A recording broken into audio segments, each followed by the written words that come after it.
I'm a clinical psychologist. As much as I don't like being a psychologist being such a big part of my identity, the reality is that it is. It's just one of those professions that seems to absorb you as a human. So I work with neurodivergent young people and families mostly across the lifespan, but I seem to have, people from early childhood through to early adulthood in my caseload, which I really love because we're on the same wavelength. I have the lived experience that gives me, I think, that certain level of enjoyment out of helping. Other than that, I'm a mum. I've got 2 teenagers. My 2 teenagers and my dog are sort of my family and where most of my attention and energy goes.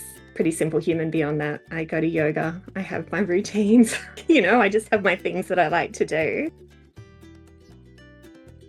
What I love about my brain and about so many of the young people I work with as well, I think that ability to hyperfocus, that monotropic kind of just lock in and really see something through. For me, I feel great when I'm in that state, being in that flow state of just, everything else just kind of fades away and I can really just get absorbed in what I'm doing. And it's also really productive for me. And so I love that if I can get the stars to align on a project or something, which I'm really grateful that I have at the moment, I can really get a lot done. And then that gives me that sense of, achievement and accomplishment. But it's in and of itself just a really low demand headspace for me to be in. It really does quiet the noise and allow me to just focus and do something I love. So that would be my favorite.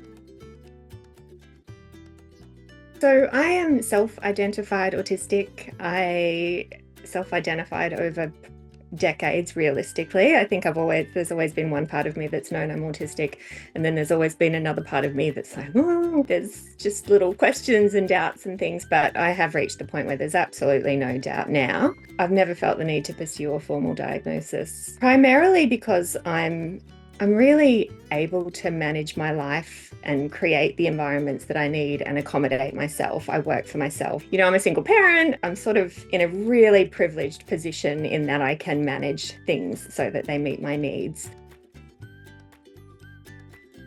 Where I've felt that there's structural sort of limitations, it's certainly around physical health. There's a whole cluster of physical things that go along with autism and ADHD and different neurodivergence generally, I suppose, but specifically autism, that aren't very well recognised by doctors. And you have to do a lot of your own figuring stuff out and go to people and say, look, I think this is what it is. And then they say, oh, okay. And they Google it. Yeah, maybe that's what it is. There's a lack of, I think, high quality education, training, understanding around autism across a lot of professions.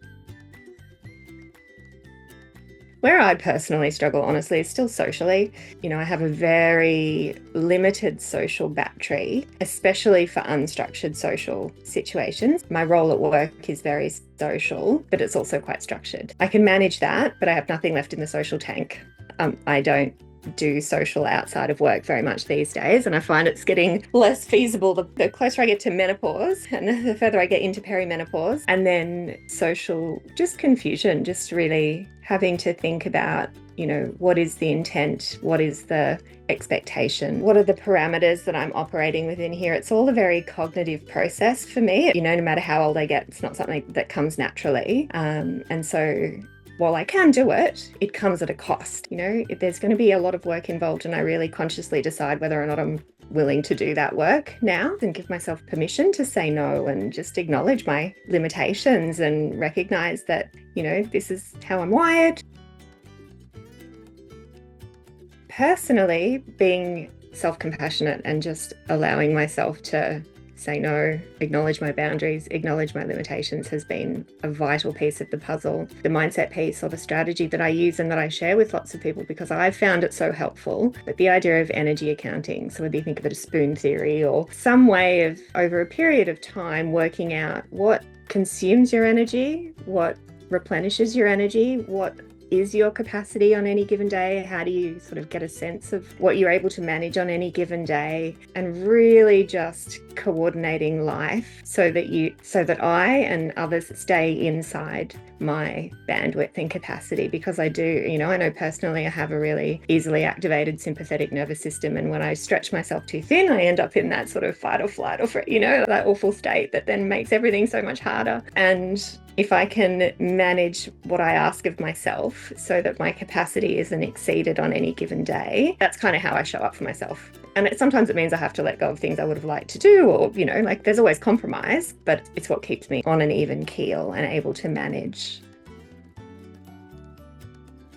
There's a few things, in terms of career, the importance of finding something that you love can't be understated, partly because when, that interest-based nervous system and that ability to, just excel when there is that natural interest and passion there is so powerful. So it's not always possible, but as much as possible, finding something that you love, I think is really so valuable. Knowing and understanding yourself and what you need and coming at it from a really compassionate sort of lens, like giving yourself the same kindness that you would give a good friend, and then finding a way of being able to self-advocate. And it's not always easy, but it's such an essential skill to be able to recognize, where you're at, what you need, and then to be able to speak up and ask for your needs to be met. I think it's a skill that develops, over many years. And so I work on it with kids, and then you just continue to develop it as you, go through adolescence and adulthood.